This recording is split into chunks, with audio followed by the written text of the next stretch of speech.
Hello, warrior. In today's message, we're going to be talking about a great quote from Gandhi. When he said, "The best way to find yourself is to lose yourself in the service of others."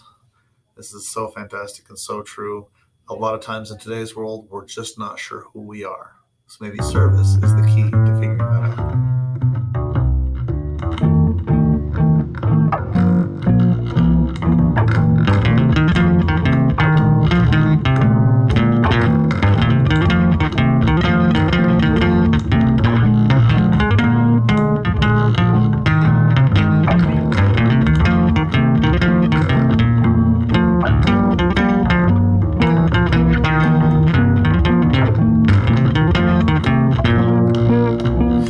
Once again, I am Lawrence Stone. I'm the basic trainer, and I want to establish rhythm to your vision.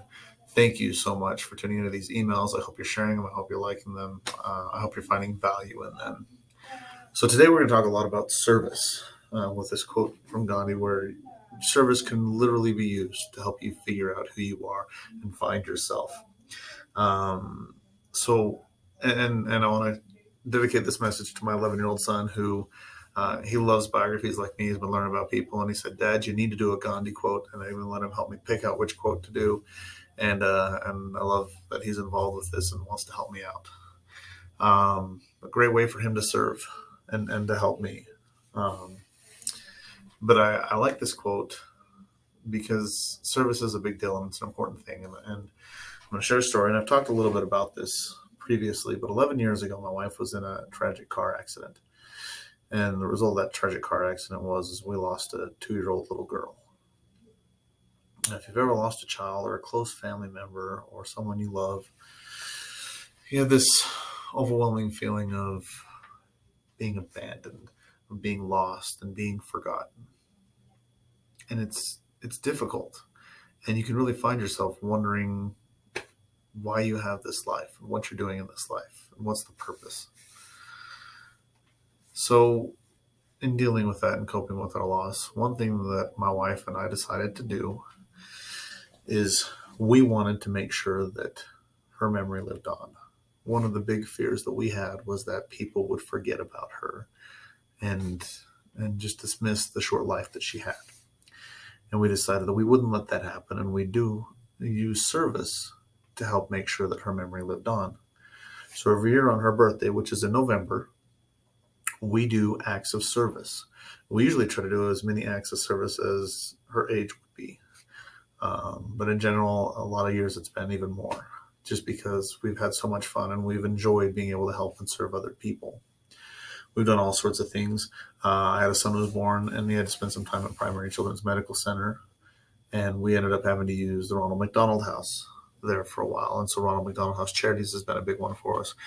We do meals. We've cooked meals. We've served meals. Usually we'll do a lunch and a dinner, which is what they need help with on a specific day. We've done it down at Primary Children's, and we've also done it up here in Idaho Falls at the one in Ermac. But we found that that's an important one to us because we've had to use that.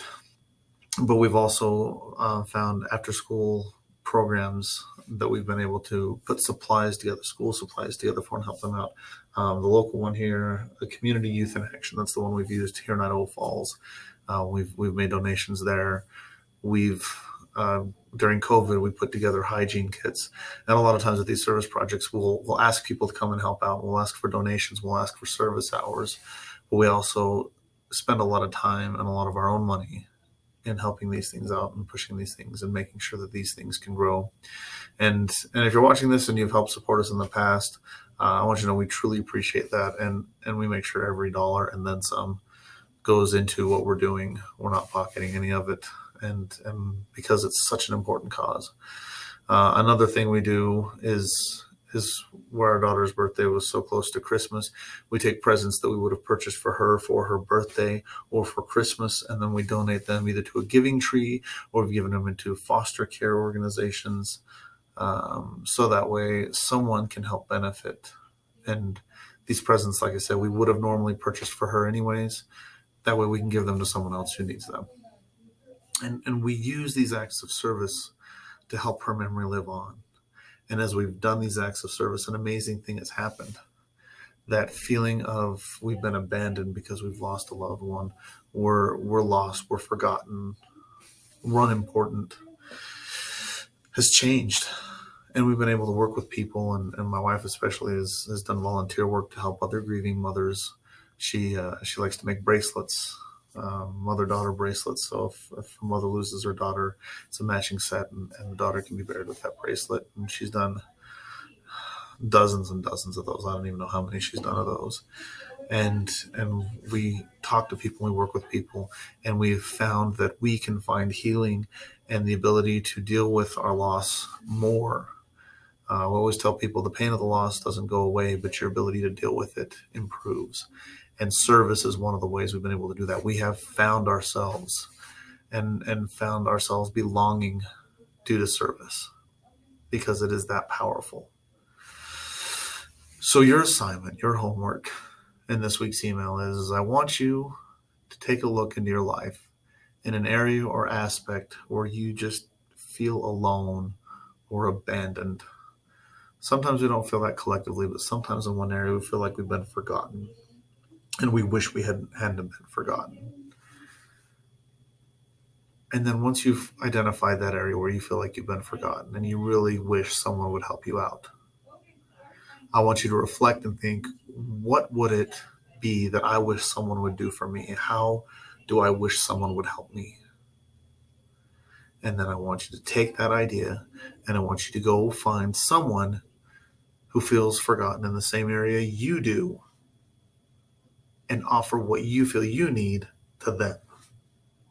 Serve them in the way that you wish someone was serving you. Or maybe it's an area where you have felt forgotten and someone has served you there and you recognized how much it helped you, and you can go out and pay it forward. And you will find that not only are you helping someone else not feel abandoned, help someone else heal, but you will find more healing in your life, and you will not feel as abandoned, and you will find friends, and you will find a community, and you will find people that you can care for together. And just keep going out and doing it. It's interesting, this wasn't part of my script, but I remember the movie My Name is Bill W. About the man who started Alcoholics Anonymous. And it's just that he got sober and he wanted to help someone else get sober, and they together went out and wanted to help someone else get sober. And it just kind of becomes this chain reaction. All of a sudden, Alcoholics Anonymous is just this fantastic large group that helps people live better lives. Be that change. That's the other thing that Gandhi said. Be the change you want to see in the world. Okay? Go out and get it done. It will help improve your life. It'll help you find yourself. It will help you establish a rhythm to your vision, and it will be amazing. Just watch what happens.